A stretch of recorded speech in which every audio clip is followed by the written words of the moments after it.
The first snow of the season arrived quietly, drifting down like a held breath finally released. It dusted the high pines, softened the jagged rocks, and turned the long valley silver. From the ridge above the river, Jackie stood with her binoculars pressed to her eyes, scanning the familiar sky. She had been coming to this lookout for years, ever since she was old enough to carry a thermos and sit still long enough to watch. Every winter brought the same question, the same hope. Would they return? A sharp cry answered her before she saw them. Shadow came first, slicing across the pale morning like an ink stroke, wings wide and steady. Jackie smiled. She always knew him by the way he flew, confident and calm, as if the wind itself had made room. A heartbeat later, Jackie spotted the second shape, smaller but fierce, cutting tighter turns. "Jackie," she whispered, laughing at the coincidence of names as she always did. "You're back." Jackie and Shadow had returned to the valley again.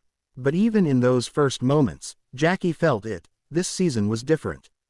The eagles had been coming back every year since Jackie was 10.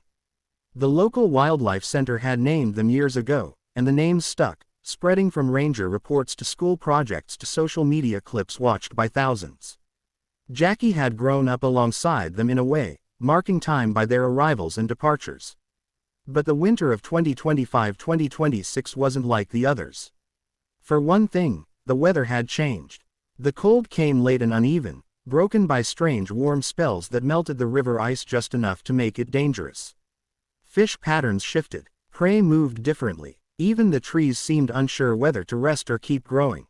And then there was Jackie. She wasn't 10 anymore, she was 16 now, taller, quieter, carrying a notebook instead of just binoculars. This was her last season before graduation, and she knew it. Everything felt sharper because of that. The sky bluer, the wind colder, the stakes higher. She packed up and headed down to the ranger station, boots crunching on frost. "They're back," she told Mr. Alvarez, the senior ranger, who looked up from a weather map pinned with red flags. "I figured they would be," he said, smiling. "They always find their way home." Jackie hesitated. "Do you think they'll stay?" Mr. Alvarez studied her for a moment. "That depends on how the season treats them. And how we do. The first weeks went well. Jackie and Shadow rebuilt their nest in the tall cottonwood near the bend of the river. Jackie watched them trade branches, Shadow bringing thick sticks while Jackie carefully fitted them into place. It was teamwork refined over years, a quiet conversation made of movement. Jackie sketched them every afternoon after school. She noted the times Shadow hunted, the routes Jackie flew, the way they took turns guarding the nest. Her science teacher encouraged her to turn the notes into a research project, maybe even submit it to a youth conservation journal. But the signs of trouble crept in slowly. The river swelled unexpectedly after a midwinter thaw, flooding the lower banks. One afternoon, Jackie noticed Jackie the eagle circling longer than usual, her calls sharper.